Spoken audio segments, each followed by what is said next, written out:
Rise and shine everyone, because we are going to take a closer look at one of the craziest legendary units that Riot has ever done. They already started to experiment with units like Janna, who changed her passive depending on the weather, but Ryze takes it to a whole new level. He has the Wanderer trait and receives an ability based on the region that was selected at the start of the game. In total, we are talking about 10 different abilities for a single unit. There is just one region he does not visit, which is the Void. If the Void region was selected, then his ability gets randomly chosen between all 10 options. Let's kick things off with Demacia again. In this region, he will channel a portal under a cluster of injured allies, granting them a large shield and healing them if they leave the area. After 2 seconds, the portal expires and he deals magic damage to all enemies in the area. So in short, a very defensive ability that helps you to keep your frontline alive. You will find something a lot more offensive in Noxus. Here, he will open a portal that throws temporary items on your allied units and also a few X's that deal a bit of magic damage. Instead of skipping units that are fully itemized, he can still target them and grant them a 40% damage increase for the rest of combat. You can probably create some really crazy damage numbers if he starts stacking the damage buff multiple times on your main carry. One of my personal favorites has to be Zaun. In this region, hired guns will fire out of several portals, dealing damage and applying anti-heal, armor, and MR reduction. At first glance, this doesn't sound that exciting until you find out that this ability has a gold scaling. Certain gold thresholds will increase your damage and the amount of portals that spawn, making Zaun Ryze a super fun unit that you should always pick up if you have a strong economy. Piltover, on the other hand, has some pretty good ideas as well. A grenade gets thrown out of the portal, which creates a containment area, very reminiscent of Camille's ultimate ability. Enemies cannot leave this area, and the damage they take will also be spread to other units who are contained. Shadow Isles is definitely among my favorite regions, where I intend to field Ryze on my board as much as possible. His ability will resurrect 2 of your units. If he creates a portal at the start of the fight and nobody has died yet, then it will simply remain open until the first units fall in combat. You can definitely create some crazy strong setups, especially if you end up reviving units that are capable of healing back to full. And I can totally see this version of Ryze being quite difficult to balance.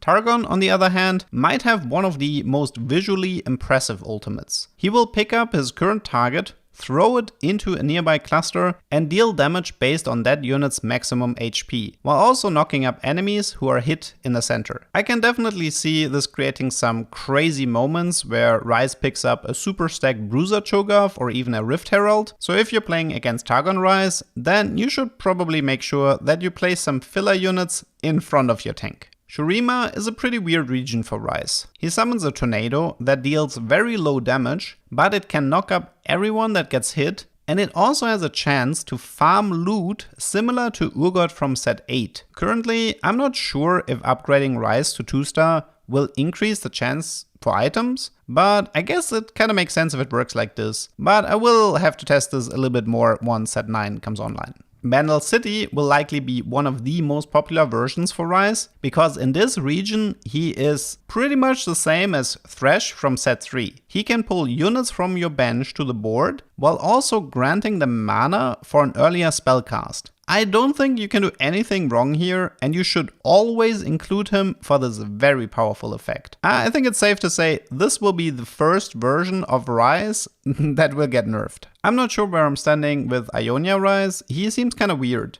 because his ability can feel somewhat underwhelming compared to the other regions. He summons like this tree on the board that affects the 5 closest units. Allied units will gain attack speed and health regen, while enemy units are stunned for 2 seconds. The CC does sound kind of powerful, but I feel not that many comms are interested in the other effects, but time will tell in the end if you really want to include the Ionian Ryze. Finally, we have the Freljord. In this region, Ryze will summon a portal underneath a random group of enemies, applying a permanent attack speed debuff. If a unit is hit by a second cast of this ability, they will get stunned for the entire duration. Overall, this is a pretty powerful effect, especially because this version has like a super low mana cost and also great synergy with units like Sejuani, because it pretty much causes your entire team to deal a ton of true damage. So yeah, these are all the regions that Ryze can visit. Which one was your personal favorite? Let me know in the comments. I hope you learned something, and see you next time.